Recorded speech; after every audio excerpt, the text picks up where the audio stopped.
Morning, Wayne. This is Kelly. I woke up thinking, how do we write the story? How do we take the start that we've already got and how do we turn it into a story? And what is it that we require to do from this moment forward? Because I think we've got um, some good material and we've got really the landscape of the tapestry. Now we have to have the golden thread going through the tapestry. And the way I think about this, and the way I've been thinking for probably the last 3 or 4 months, about especially about Fuller thinking, and then how we apply it by studying these different people, from Rifkin to Nesbith to um, Fuller to Toffler. All of these guys, there's a thread going through this idea. And so I think the actual essay or the book or the story should be called We Know a Little Bit of Something. And that's really what Fuller's thing was. We know a little bit about something. And then, he goes on to say that, this political and economic leader, as you can see that I've got that as sitting in the frame of what I'm thinking about. And in my mind, it comes down to this. It comes down to the economies are really talking about boom and bust bubbles. And I think that if we're really extending Fuller out to his fullest thought, it's not about boom and bust um, cycles. It's about managed cycles by understanding generalized principles and understanding that we can move forward by doing that. And so the real point of we know a little bit about something, when we look at it from a pure business point of view, we know a little bit about something from the point of view of viable, sustainable, repeatable, intergenerational.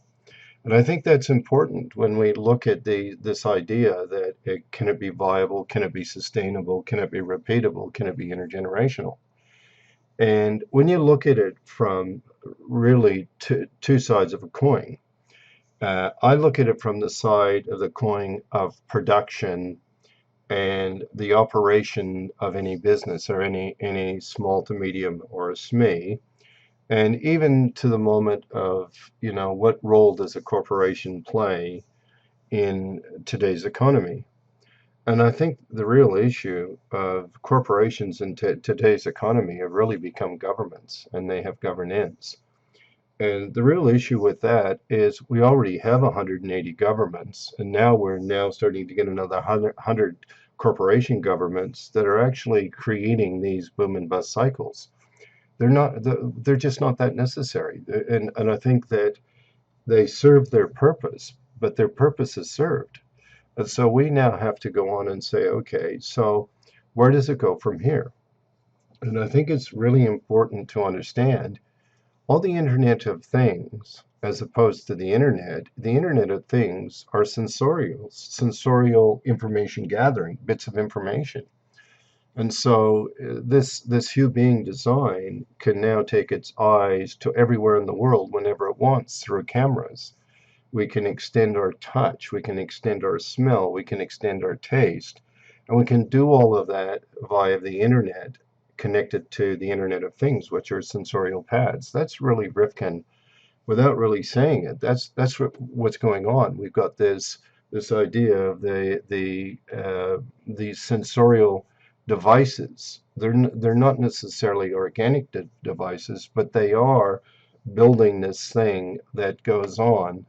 Uh, what Fuller talks about is the design of brain mind. And really, if we know a little bit about something, we really know something about the brain and the mind, the conscious mind and the subconscious brain. And we can now start to tell stories of experience. And the two sides of the coin are I'm a production guy, and you've been a guy that's been involved with production and finance. And primarily you understand, the finance. How do we bring the finance together in a background of production? I'm really a guy that's just production, and I understand to a greater or lesser degree, money and the way the money compounds. And that's why I think that we've really got to illustrate this concept of 6 components of intergenerational wealth. First thing is, if there's no flow, there's no start to anything. So we've got to get, okay, you've started this thing called flow. And in flow, we know that anti-entropic is something left over. And we know that in nature, there is always something left over. I think the real question is, do we expect too much left over? And in a boom and bust cycle, that's what's happening. The boom is, oh, there's a lot left over. In the bust, there was too much left over, and it's the way we perceived it. So we've got to get out of this idea or boom and bust. That's why when we look at it, we've got to look at incremental growth. And when we start to look at incremental growth, there are times, timing, sequence, and legs. And just like when we're planting the barley seed, there's the same thing that occurs in a business, no different. And there's no difference in finance. The difference is finance or money, the non-production economy, is exceeded its brief. It's really the issue with money and agreements is the rate of compounding and the momentum that the momentum it creates. So we're growing things from nothing, which, okay, we can grow things from nothing, yet the restraint on growing it from nothing is causing these great bubbles, and they're booming and busting faster and faster. Where in real terms, we could understand that intergenerational money has to have a certain compounding rate. It has to have a certain momentum rate. And we know that. This idea of compounding money, lending money 9% annually, compounding it daily, because most people don't understand that, and they don't understand the compounding and the momentum, has led us to this moment in time where we really have accelerated money piles. And to go with those accelerated money piles and those expectations of growth, we're starting to go at the other end. We're starting to reduce the wages or the energy inputs, and technology has allowed that. And instead of embracing the technology for its greatness, we actually fear it for what it takes away from us. And that's the point of the one-person corporation. You can use the technology to create an intergenerational cycle in a production economy. We don't need this money making money. And so the thread all the way through this concept is that really you have to understand the design of business is really very simple. And the design of business says that we've got to have a margin for a product sold. And if we have a margin for a product sold, we have to add value for that margin, right? And if that margin doesn't have a profit, then it's not viable, then sustainable, and certainly not repeatable, and it won't go intergenerational. And so then we've got to say, well, if we make a profit, it has to repeat. And the real test of the margin that you can get is the value you add. And the real test of the value you add is profit. Because if you get this, or if people get this, really, the idea is that when you have this profit, the profit is allowed by the customer's perception of value. And if we get that, then we realize that, okay, so a product, we pay 50 cents and we charge $1, and then we say we've added value by making some decisions around it. It's great. And the customer pays $1, but the customer says, oh, I don't think I got value, so I won't do that. It means the profit's not sustainable. And so at that moment, you have to rethink it. And when you're looking at governments or governance in corporations and banks and that, which are really governments now, they enforce things legally through legal agreements. And when they enforce those things through legal agreements, everyone says, okay, that's the way it must be.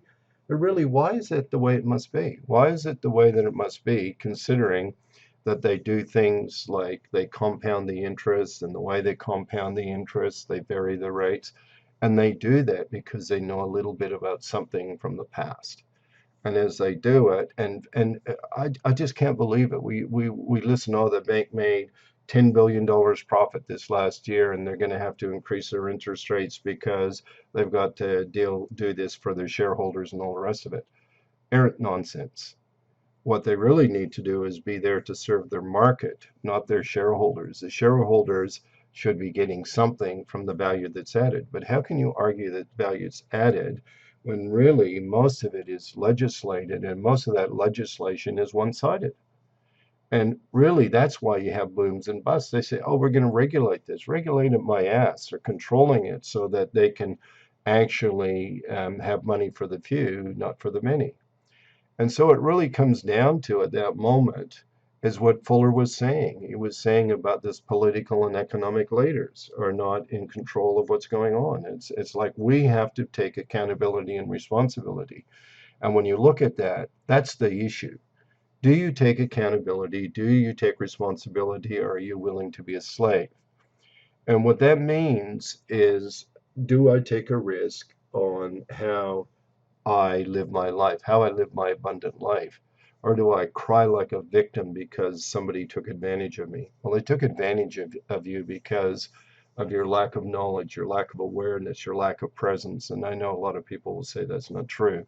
At some moment, there is a choice. At every level of this you being society, there's a choice. And sometimes it takes longer to do something than what you expect it to take. And both of you and I are very clear about that. So I think that we've got to be talking about this journey. And I believe we've got to use the name Struggle Dork. And yeah, I've tested the name for a long time. And if you listen to a lot of stuff that goes out, everyone talks about struggle. But struggle is what goes on. It just takes a little bit more effort, a little bit more energy to get something where you want it to be. And that's just the way it is. And so instead of being a victim of it, why don't we be a creator of it and say, yeah, this is going to happen. This is what we know.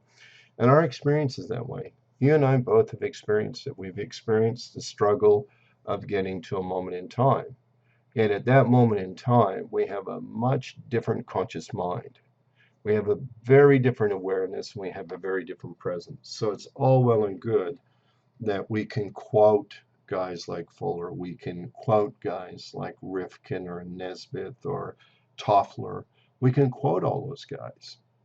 The reality is we have the experience beyond those guys. We have the experience of what they read about. And so in our story, we've got to get that. We've got to get that. And there's nothing more clear in my mind that both you and I understand inception, gestation, metabolic.